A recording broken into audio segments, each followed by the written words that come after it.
자, 인도에 가면 히말라야 산맥이 있습니다. 그 일대에서 참 특이한 새 한 마리를 소개하려고 합니다. 이름이 개조라고 하는 그러한 새인데요. 이 새는요, 꼬리가 굉장히 깁니다. 그러니까 자기 몸통의 한 2배 정도 되는 그런 꼬리를 가지고 있죠. 그러니까 자기 스스로도 이 꼬리가 길고 예쁘다는 것을 알기에 자긍심이 있어요. 꼬리에 대한 자긍심. 그래가지고 이 새는요, 좀처럼 날지를 않는데요. 왜냐하면 잘못하면 이 꼬리에 깃털이 빠질까봐.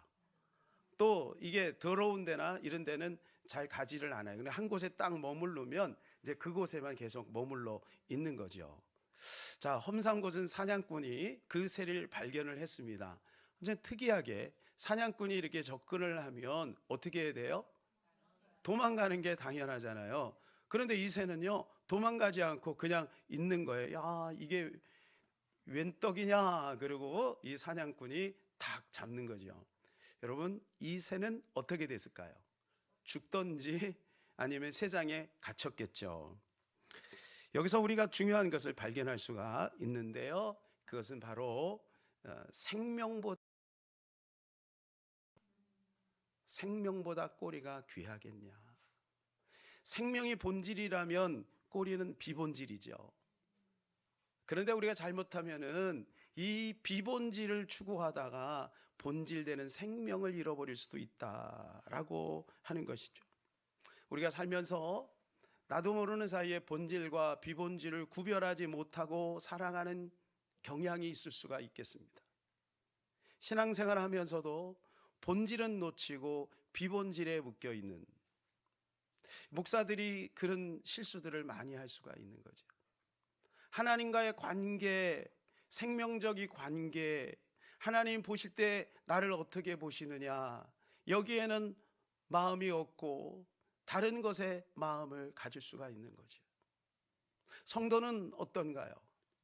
성도도 자칫 잘못하면 비본질에 묶여서 본질을 놓칠 수도 있다는 것입니다. 보이지 않는 하나님이 지금 나를 어떻게 보시느냐.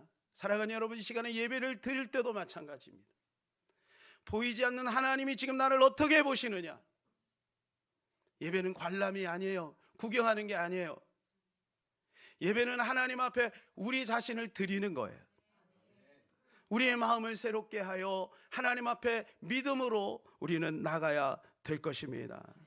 진짜 중요한 것은 생명이죠. 옷차림, 또 아니면 성적, 남한테 보여지는 거, 이런 비본질적인 거, 세상에서 추구하는 수많은 사람들이 거기다가 가치를 부여하고 살아가는 이 비본질적인 거. 요즘에는 SNS가 너무나도 귀해서 그냥 거기에 목매어 사는 사람들이 얼마나 많은지 몰라요. 자기의 이름을 높이고 자기 이름을 드러내려고 하는 그러한 욕구들, 이러한 것들 때문에 정작 기도할 시간을 빼앗겨버리고 정작 하나님 앞에 온전한 예배를 드리지 못하는 그러한 모습들이 있다면 우리는 과감하게 비계를 잘라내듯이 비본질을 잘라내야 될 줄로 믿습니다. 우리가 신앙생활을 오래 하면 오래 할수록 우리는 이 비본질과 본질을 구별하지 못하고 자기 스스로 안전지대에 있다라고 착각할 수가 있어요. 여기 우리 자녀들도 마찬가지예요. 우리 부모님이 뭐 목사님이고 장로님이고 또 권사님이고 하니까 나는 안전지대에 있어. 여러분, 그렇지 않아요. 신앙은 1대1의 관계예요. 하나님과 나와의 관계예요. 예수님이 오실 때 각 사람의 이름을 부르신다고 말씀해 주고 있어요. 그렇기 때문에 날마다 깨어서 근신하면서 우리의 믿음을 지켜나가야 될 줄로 믿습니다. 오늘 본질 세 번째, 성령에 대해서 나누려고 합니다. 성령은 삼위일체 하나님의 제3위 하나님이시죠. 성령은 하나님이신 것입니다. 여호와 증인들은 성령을 뭐라고 얘기하냐면 에너지라고 말해요. 하나님에게서 나온 에너지. 여러분, 엄청난 오류죠. 그렇지 않습니다. 성령님은 하나님이십니다. 본문은 예수님이 제자들에게 성령에 대해서 진지하게 설명한 첫 번째 이야기. 예수님이 수많은 이야기들을 많이 하셨지만 성령에 대해서 이제 본격적으로 말씀하세요. 왜냐하면 이제 곧 예수님이 하늘로 올라가셔야 되기 때문에 성령을 이해시키고 있는 거죠. 그 성령이 도대체 무엇인가? 그들은 이해를 못하고 있는 거예요. 예수님이 이렇게 말씀합니다. 16절입니다. 내가 아버지께 구하겠으니 그가 또 다른 보혜사를 너희에게 주사 영원토록 너희와 함께 있게 하리니. 여기 보니까 다른 보혜사다 이렇게 말씀을 해주고 있어요. 성령이 다른 보혜사다. 이들은 이 말이 무슨 말인지 이해를 못합니다. 나중에 마가다락방에서 성령을 경험하고 나서야 이 성령을 깨달아요. 아, 이 성령이 이런 것이구나. 그 비겁했던 베드로가 변화되어서 똑같은 가야바와 안나스, 예수님을 십자가에 죽게 했던 그 제사장들 앞에서 당당하게 복음을 전하는 거예요. 그들이 그렇게 전하면서 스스로 깨닫는 거예요. 와, 이게 내 능력이 아니다. 이건 성령이 하시는 것이다. 사랑하는 여러분, 성령은 배운다고 하는 게 아니에요. 성령은요, 나이가 많다고 하는 게 아니에요. 성령은 경험되어져야 되는 것입니다. 수영에 대해서 우리가 이론적으로 알 수가 있죠. 수영은 이렇게 해서 물속에 들어가면 발장구를 이렇게 쥐고 앞으로 쭉 이렇게 가면 된다. 이렇게 여러분 지식을 담고 물속에 들어가면 맥주병처럼 꼬르륵 들어갑니다. 연습을 해야 돼요. 성령에 대해서도 지식을 가졌으면 성령을 경험할 수 있는 공간으로 가고 그곳에서 성령님을 구하고 성령님을 삶 속에서 경험하고 이런 성령을 경험하는 것이 필요한 것이죠. 니고데모를 보세요. 니고데모가 누굽니까? 요한복음 3장에 그는 학식이 있는 사람입니다. 국회의원이었어요. 종교 지도자였어요. 어느 날 밤에 예수님께 와서 예수님께 물어보죠. 그때 예수님이 거듭남에 대해서 말씀합니다. 근데 그는 거듭남이 뭔지를 몰라요. 그러니까 예수님에게 이렇게 반문하죠. 제 나이가 이렇게 있고 늙고 몸이 이렇게 큰데 어떻게 어머니 뱃속에 또 들어갔다가 나옵니까? 여러분, 이 성경 구절 읽으면서 어떤 생각이 드세요? 참 기가 찰 노릇 아닙니까? 종교 지도자면 뭐합니까? 거듭남조차를 이해하지 못하고 있는 거예요. 그러니까 영적인 것은 영적으로 분별되는 거죠. 고린도서 2장 14절입니다. 육체에 속한 사람은 하나님의 성령의 일들을 받지 아니하나니 이는 그것들이 그에게는 어리석게 보임이요 또 그는 그것들을 알 수도 없나니 그러한 일은 영적으로 분별되기 때문이라. 영적으로 분별되는 거예요. 그러니까 영안의 눈이 없으면 못 보는 거예요. 사랑하는 여러분, 이 시간에 여러분이 육신의 눈을 연 것처럼 영안의 눈을 여시기를 바랍니다. 보이지 않는 하나님을 보는 것처럼 보시기를 바라고 보이지 않는 천국을 보는 것처럼 보시기를 축복합니다. 세 가지를 살피려고 합니다. 성령은 누구인가? 성령은 오셔서 어떤 것을 이루려고 하시는가? 그리고 성령은 꼭 필요한 것인가? 세 가지예요. 첫 번째, 성령은 누구인가? 따라 성령은 누굴까요? 자, 옆에 있는 분들 한번 물어봐요. 성령은 누구십니까? 네, 성령님은 누구신가요? 성령님은 누구신가요?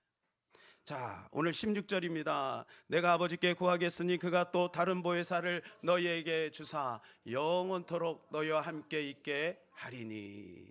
여기 보니까 성령이 누구라고 표현되어 있습니까? 보혜사라고 표현되어 있어요. 따라서 해볼까요? 보혜사. 자, 보혜사라는 것은 한문으로 이런 뜻이 있어요. 우리를 도와줄 보, 그리고 은혜해, 그리고 스승사. 요게 딱 합쳐지면 뭐냐? 은혜로 돕는 스승이다. 자, 따라서 해봅니다. 보혜사, 은혜로 돕는 스승. 은혜로 우리 곁에서 함께 우리를 도와주면서 은혜를 주면서 가르쳐주는 분이다. 이게 바로 성령이라는 거예요. 아시겠죠? 네, 성령은 이게 성령이 아니에요. 성령은 인격이에요. 성령 인격이에요.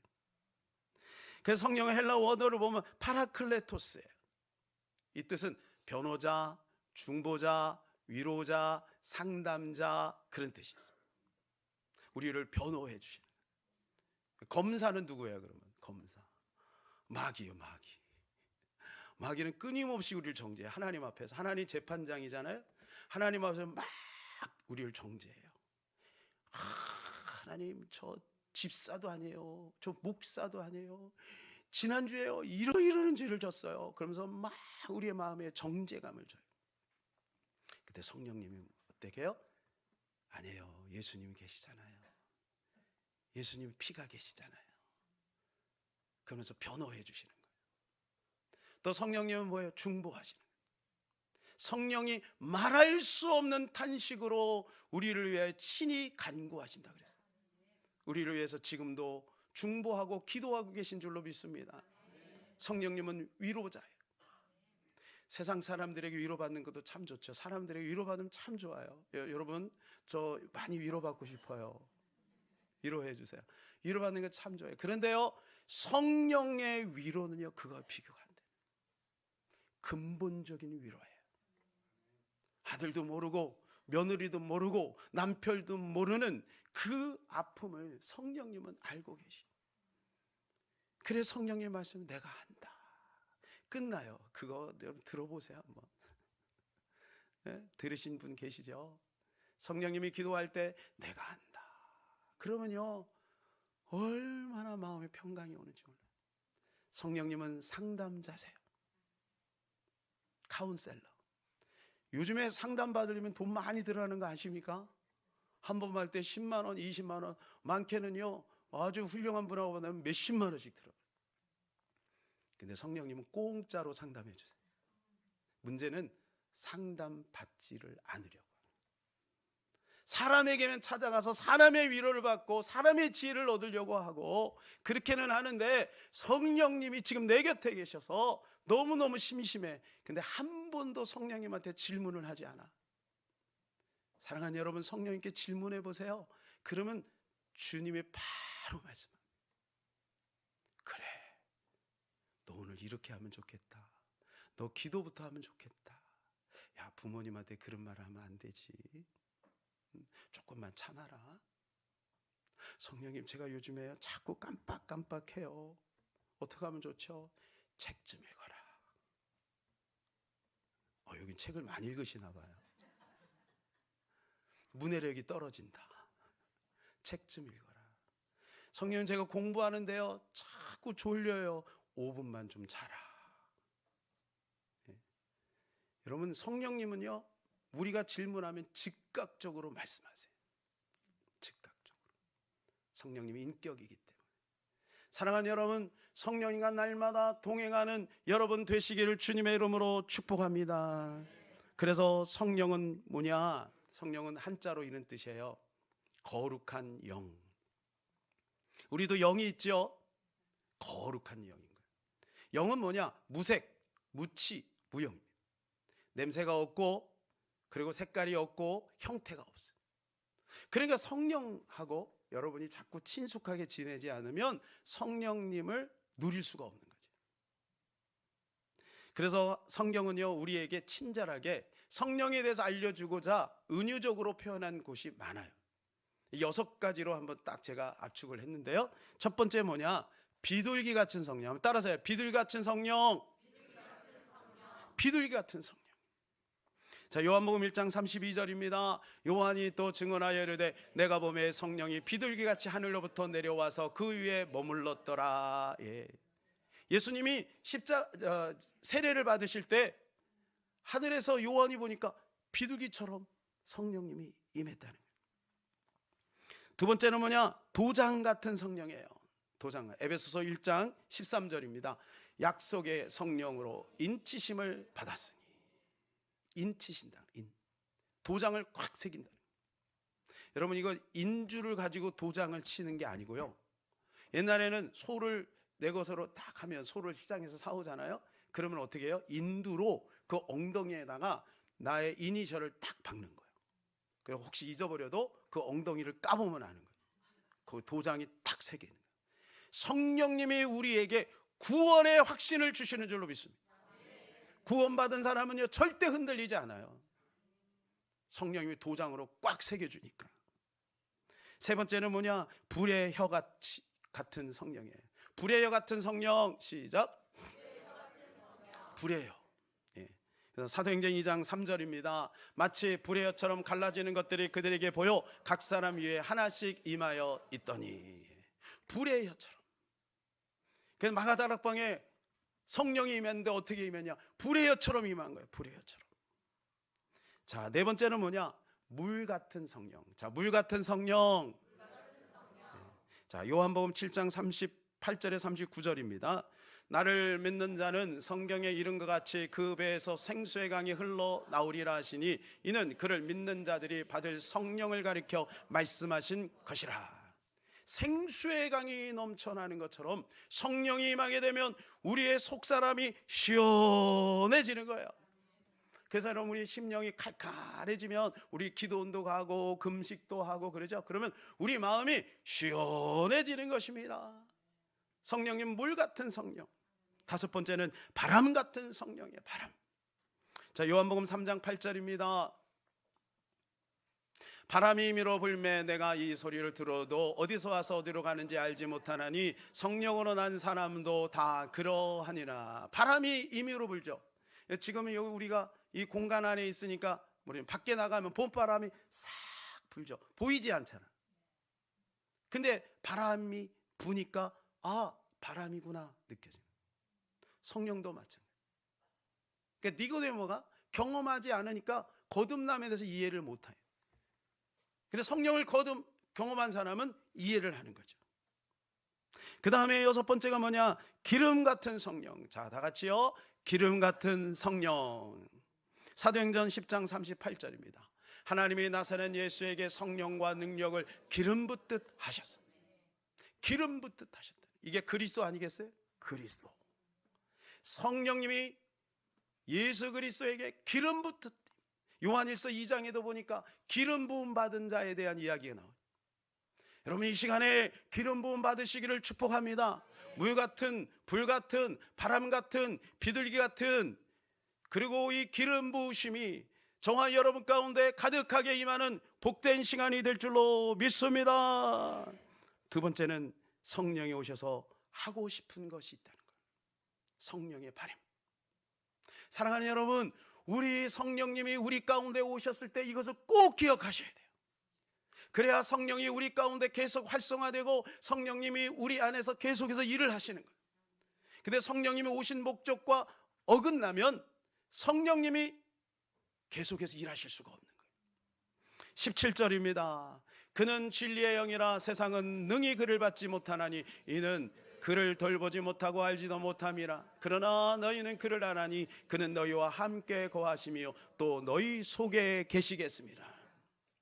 그분이 오셔서 하고 싶은 일이 있는데 그것이 바로 진리를 드러내기를 원하시는 거예요. 여러분, 성령님은 오셔서 진리가 드러나는 것을 기뻐하시는 거예요. 그래서 오늘 요한복음에 특별히 성령에 대해서 뭐라고 표현하냐면 진리의 영, 진리의 성령이라고 표현해요. 17절, 15장, 26절, 16장, 13절, 그리고 본문 26절에도 이렇게 말씀하죠. 같이 읽겠습니다. 보혜사 곧 아버지께서 내 이름으로 보내실 성령 그가 너희에게 모든 것을 가르치시고 내가 너희에게 말한 모든 것을 생각나게 하리라. 진리이기 때문에 성령이 가리키는 거예요. 그래서 여러분, 우리의 지각을 사용해야 돼요. 그래서 제자 훈련을 해야 돼요. 우리가 성령님을 만나는 것은 감정적으로만 만나는 것이 아니라 지정의로 만나는 거예요. 우리의 지각, 우리의 지식이 필요해요. 그 다음에 막 기도하다 보면 막 우리의 감정에 동요가 있어요. 회개도 터지고요, 눈물도 나고요. 저 같은 경우는 성령이 막 아까도 찬양을 막 하는데 몸에 약간의 진동이 이렇게 오더라고요. 이게 사람마다 다 달라요. 그리고 중요한 것은 성령님이 요구하시는 것을 따라서 행하는 거예요. 의지, 순종. 이것이 있을 때 성령님 우리 안에 계속해서 활성화되어지는 것입니다. 우리 믿는 사람은 성령님을 다 그리워합니다. 성령님을 체험한 사람은 성령님을 사모하게 되어 있어요. 그렇다면 성령님이 오셨을 때 성령님을 만족시켜야 되지 않겠습니까? 요한복음 16장 8절에 보면 성령이 오셔서 세 가지를 하시는데, 죄에 대해서, 의에 대해서, 심판에 대해서 말씀하신데, 이게 뭐냐? 이게 바로 진리를 드러내는 거예요. 여러분, 이 진리를 드러내는 것이 얼마나 중요하냐? 제가 한 가지 예를 들게요. 민수기에 보게 되면은요, 민수기는 이런 뜻이 있어요. 민수기는 뭐냐? 민수기는 넘버스예요, 영어로. 넘버스. 그런데 계속해서 숫자를 세요. 일할 사람 몇 명, 그 다음에 군사 몇 명, 제사장 몇 명, 족장 몇 명, 이게 이런 그 숫자를 계속해서 세요. 그런데 특이하게요, 민수기에 4장이나 할애해서 한 사람의 이야기를 서술해요. 그게 누구냐면 발람 선지자 이야기. 많이 할애했다는 것은 그만큼 중요하다는 거거든요. 이 발람 선지자 여러분 아세요? 발람 선지자. 이 발람 선지자는 지금 어디에서 활동을 하고 있냐면, 지도를 한번 보실까요? 지도. 굉장히 빨리 갔어요. 이게 40년 걸린 거거든요. 40년. 근데 아주 순식간에 가버렸네요. 이스라엘 백성들이 고센 땅에서 출발해가지고 시내산을 거쳐서 오늘 출애굽기에 대해서 제가 출애굽기에서 이거 상세하게 설명을 해드릴게요. 오후 예배 때. 자, 근데 모압 평지에 딱 이르렀어요. 모압 평지가 어디냐면 요단강 동편이에요. 요단강만 딱 넘으면 이제 가나안 땅인 거예요. 그러니까 마지막 코스죠. 근데 이 모압왕 발락이 가만히 보니까 이스라엘 백성들이 너무 두려운 거예요. 그래서 그때 아주 신령하고 능력이 있는 발람 선지자를 초청해요. 발람 선지자에게 요구하는 게 뭐냐면 이스라엘 백성들을 저주해라. 발람 선지자가 하나님께 물어보죠. 당연히 하나님이 이스라엘 백성들 편이니까 너 가지 마라. 심지어는 나귀를 동원해 가지고 깨닫게 하시는데도 불구하고 그가 끝까지 고집을 피우고 가요. 뭐 때문에? 거기 보면 복채라고 나와요. 돈 때문에. 하나님의 능력과 하나님의 은혜를 돈으로 팔아버리려고 하는. 이 발람 선지자가 얼마나 못됐어요. 근데 참 특이한 것은 뭐냐 하면요, 이 발람 선지자에게 성령이 임해요. 성령이. 아니 어떻게 성령이 임할 수가 있단 말입니까? 24장 2절 3절 같이 읽을까요? 눈을 들어 이스라엘 그 지파대로 천막 친 것을 보는데 그때 하나님의 영이 그 위에 임한지라 그가 예언을 전하며 말하되. 여러분 어떻게 성령이 임할 수가 있죠? 여러분 하나님은요, 하나님의 목적을 위해서 성령을 일시적으로 제공하기도 하셔요. 근데 이 발람 선지자가 막 이스라엘 백성들을 저주하려고 하는데 성령이 임해서 막은 거죠. 근데 심지어는 뭘 해요? 예언도 해요. 예언. 여러분 근데 이 발람에 대해서 나중에 역사적인 평가를 보세요. 두려워요. 요한계시록 2장 14절 읽어볼까요?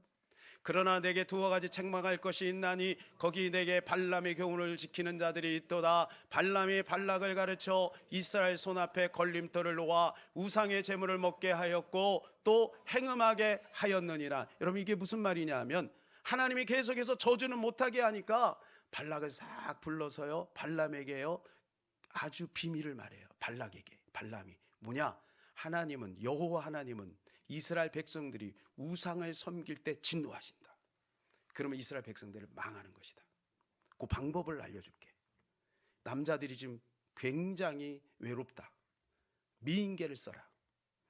그래서 미인계를 쓰는데 어떻게 하냐? 그 미인들하고 그러면 행음을 하려고 하면 그모스 신 앞에 먼저 절을 해야 돼. 왜냐하면 그때 당시는요 아주 타락해가지고 이 잘못된 종교, 우상 이런 것을 창녀들이 거기서 사제로 섬겼어요. 그러니까 그 창녀들하고 행음을 하려면 그 우상 앞에서 절을 해야 돼. 그럼 우상을 섬기게 되잖아요. 또 하나님 행음도 싫어하시잖아요. 우상하고 행음은 연결됩니다. 로마서 1장에 보게 되면 타락한 백성들에게 하나님이 허용하시는 게 뭐냐? 동성애라는 거예요. 동성애는 저주예요. 이미 저주가 임한 거죠. 그래서 우리가 기도해야 되는 것 아니겠습니까? 이렇게 해서 이스라엘 백성들로 하여금 망하게 만드는 거예요. 그래서 하나님이 발람을 너무너무 싫어하셔요. 나중에는 31장이 된 발람은요 죽어요. 이스라엘 백성들에게 손에 죽어요.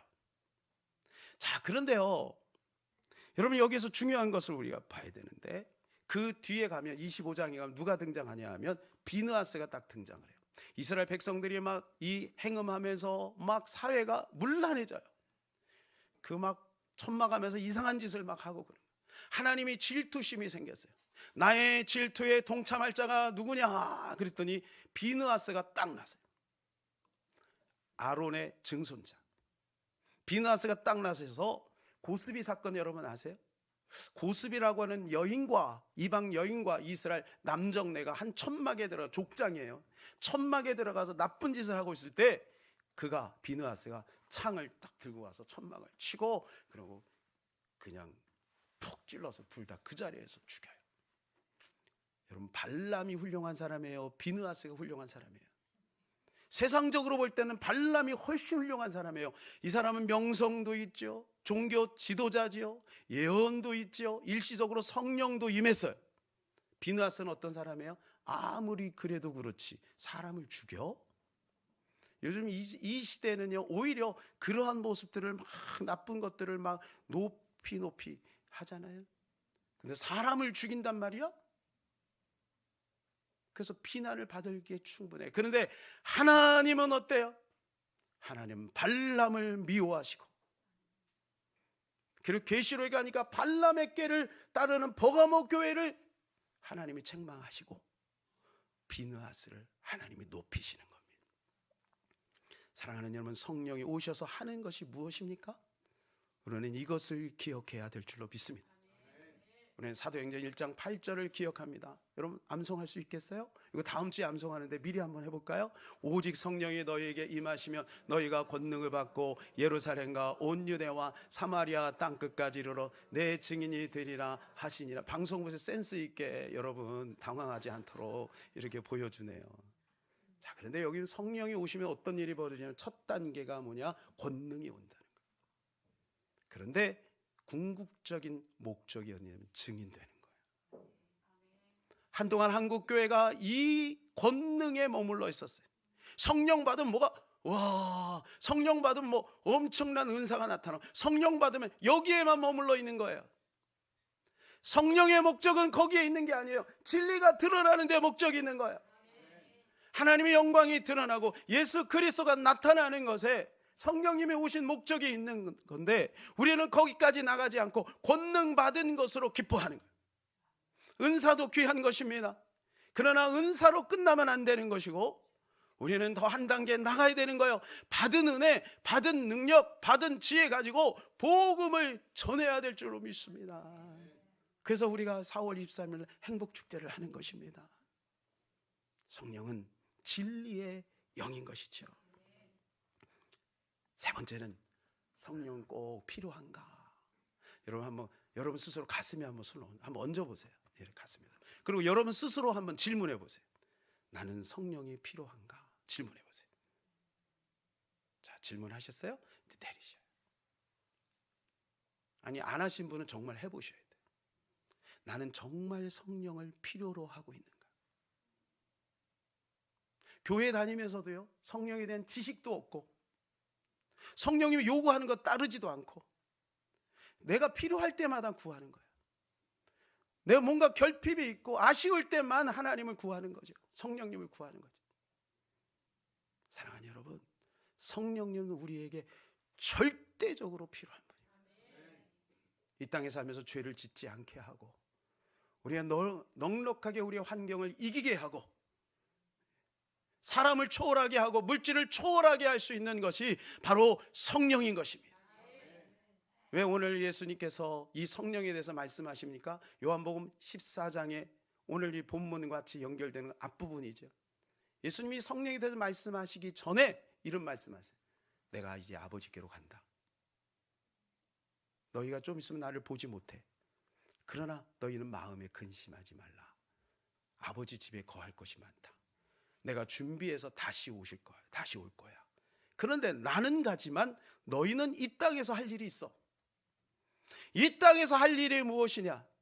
그때 그 일을 할 때 내가 성령을 보내주마. 성령님이 그 일을 도와줄 거야. 이렇게 말씀해 주고 있는 것입니다. 여러분, 왜 성령이 필요한가요? 이 세상이 험악해서 그래요. 이 세상이 죄로 너무 물들어 있기 때문에 우리가 스스로 하나님의 말씀대로 살아가기가 힘들므로 우리는 성령의 충만함을 받아야 될 것입니다. 성령의 충만함을 우리가 받아야 돼요. 세상이 얼마나 타락하고 얼마나 험해졌는지 몰라요. 여러분, 혹시 그런 얘기 들어보셨습니까? 태아 편집, 유전자를 편집하는 거예요. 태아를 딱 임신을 하잖아요. 지금 중국에서 벌써 그 기술을 가지고 하는 거예요. 편집을 하는 거예요. 이 아기의 강화할 부분들을 강화하는 거예요. 운동선수로 만들 수도 있고요, 예술가로 만들 수도 있고요. 편집하는 거예요. 나쁜 것들은 유전자를 이렇게 해갖고 잘라내는 거예요. 나쁜 것들, 장애 뭐 이런 부분 좋죠. 이런 부분은. 근데 유전자를 조작하는 거예요. 그런 기술이 충분히 만들어졌다는 거예요. 그런 유전자 편집아기가, 그러면 어떤 일이냐면 슈퍼아기가 나오는 거예요. 슈퍼아기. 등치가 크다는 얘기가 아니라 최우량의 아기가 나오는 거예요. 어릴 때부터 영재, 수재, 천재. 여러분, 부럽습니까? 한동안 강남에서 강남 사람들끼리 결혼을 하는 그런 드라마가 있었죠. 그죠? 예, 그거 왜 그래요? 좋은 유전자와 좋은 유전자가 만나면 좋은 유전자가 만들어지니까. 그런데 강남에 살 필요가 없다니까. 저 시골에 살아도 돈만 있으면 병원에 가면요, 유전자 조작을 딱 해가지고 좋은 양질의 유전자로 바꿔준다니까. 여러분, 그런 일이 생기면 어떤 일이 벌어지겠어요? 세상이 얼마나 혼란해지겠어요? 우리 믿는 사람들이 얼마나 갈등이 생기겠어요? 이때 여러분, 우리가 성령의 인도를 받아야 되는 거예요. 성령의 인도를 받아야 돼요. 그럼 우리가 이 성령의 충만함을 받으려면 어떻게 해야 돼요? 기도해야 돼요. 따라서 기도합시다. 기도해야 성령의 충만함을 받고, 그래야 우리는 세상에서 승리하는 삶을 살아갈 수가 있는 것입니다. 여러분, 현진영 아세요? 현진영? 예, 옛날에 우리가 어렸을 때 저보다 나이가 어린데도 굉장히 아주 인기가 있었던, 지금 뭐 BTS 뺨칠 정도로 인기가 있는 그런 친구였죠. 자, 현진영의 과거의 현재의 모습이에요. 그죠? 아주 많이 사갔어요. 예. 여러분, 현진영이 저 때 얼마나 잘 나갔냐면 SM이라고 여러분 아세요? 엔터테인먼트 회사 SM. 예, 이수만. 요즘 약간 문제가 있죠? 그 사람이 대단한 사람인데 현진영하고 1호 계약을 맺은 거예요. 아무나 받겠습니까? 근데 이 현진영이가요, 나중에 이제 마약도 하고 그러잖아요. 그런데 이가 어렸을 때 너무 힘든 세월을 보냈어요. 그래서 한강에 뛰어들어서 자살까지 시도합니다. 그런데 옛날에 리라 초등학교 수영선수였대. 그래갖고 자살하려고 한강에 풍덩 들어갔는데, 아이고 내가 잘못했네. 그래가지고 사실 수영채 갖고 나왔대요. 그리고 어떻게 어렸을 때 흑인들하고 놀았던 경험이 있다 보니까 부유하게 살았는데, 놀았던 경험이 있어. 이 춤이 특이하잖아요. 그죠? 그래가지고 이제 이수만의 눈에 들고 스타가 된 거예요. 나중에 어떻게 되죠? 마약, 대마초, 여기에 빠지잖아요. 하나님의 은혜로 한 변호사님을 만나서 복음을 접하게 돼요. 그리고 아주 신실한 부인을 만나요. 그리고 최근에 자기 애가 이제 선교를 갔던 이야기를 해요. IT에 김원희하고 이성미, 여러분 아시죠? 예, 그분들이 이제 꼬셨어. 선교지로 이제 꼬신 거야. 딱 갔는데 가는 과정 속에 너무너무 시험거리가 생기는 거야. 자기 옛날에 범죄했으니까 미국으로 못 가고 저 프랑스를 거쳐서 가야 되고 너무 불편한 거예요. 도대체 내가 원하는 것도 아닌데 내가 굳이 IT를 왜 가야 되는 거야? 그러고 IT에 막 도착을 하니까 애들이 저렇게 막 달라붙는 거야. IT가 얼마나 못 사냐면요, 그 동네가 아예 시궁창이네, 시궁창. 이게 시설이 제대로 안 돼 있는 거죠. 그러니까 그런 환경 속에서 막 덥지요. 그런데 아이들이 막 저 불러가지고 인상 좀 보세요. 막 초콜릿 달라고 그러고 사탕 달라고 막 그러는 거죠. 근데 사실은 자기가 조금만 수고하면 그게 쌓여 있잖아요. 가서 주면 되는데 이게 싫은 거야. 그러니까 막 고개 돌리고 막 이래. 그리고 이제 동네를 한 바퀴 돌고 전도하고, 그 다음에 해안가로 가서 이제 선교팀하고 같이 이렇게 모여서 이제 선교사님이 이제 기도를 시작해요. 자, 우리 다 같이 눈 감고 하나님 앞에 기도합시다. 그런데요, 저렇게 쫓아냈던 한 명의 아이가 이 현진영이 손을 탁 잡는 거예요. 자기 깜짝 놀라서 자기는 모르고 누가 자기 손을 잡으니까 이렇게 내려봤는데 이 아이가 막 웃고 있는 거예요. 이때 현진영이 마음이 무너져 버렸어요.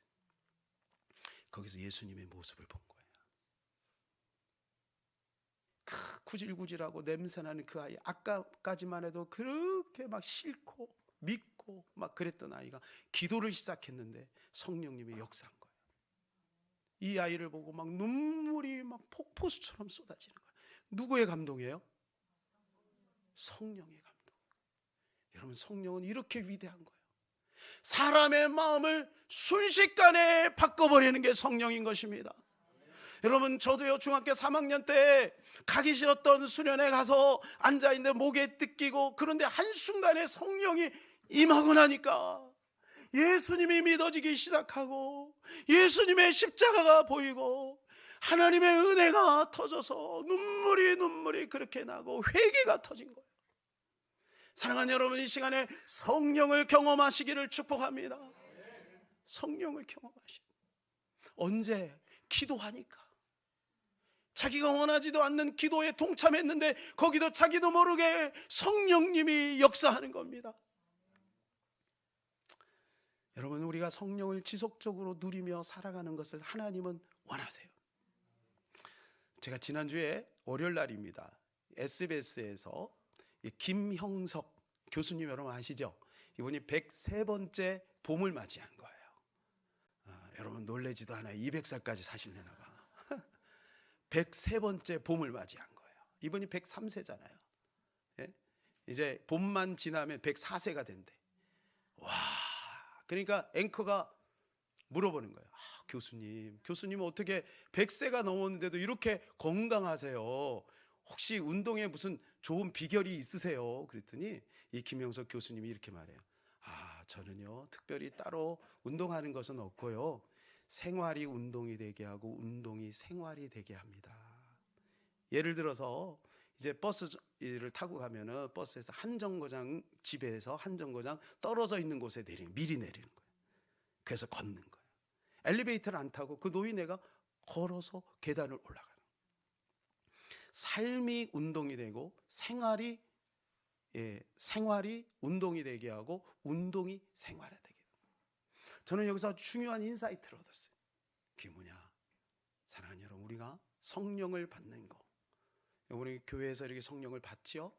그것으로 끝나지 말고 우리의 삶 속에서 삶이 성령님과 동행하는 것, 성령이 동행하는 것이 습관이 되게 하는 것. 제가 그걸 듣다가 그런 인사이트를 성령님 마음에 주셨어요.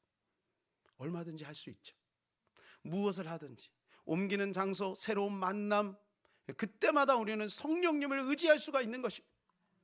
그러면 성령님 즉각적으로 우리와 함께 하시고 우리에게 은혜를 베풀어 주실 줄로 믿습니다. 결론입니다. 성령님은 누구십니까? 성령님은 보혜사, 우리를 보호해 주시고 은혜 주시고 가르쳐 주시는 거예요. 성령님이 오셔서 하고 싶은 것이 무엇일까요?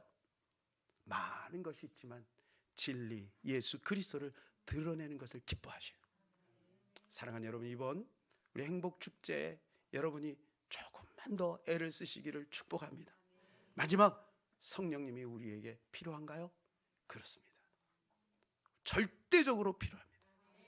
시스템이 됐다고 안심하면 안 됩니다. 이 정도 내가 경험했으면 됐어, 안심하면 안 돼요. 날마다 성령님을 의지하여 성령님과 함께하는 저와 여러분 되시기를 주님의 이름으로 축복합니다.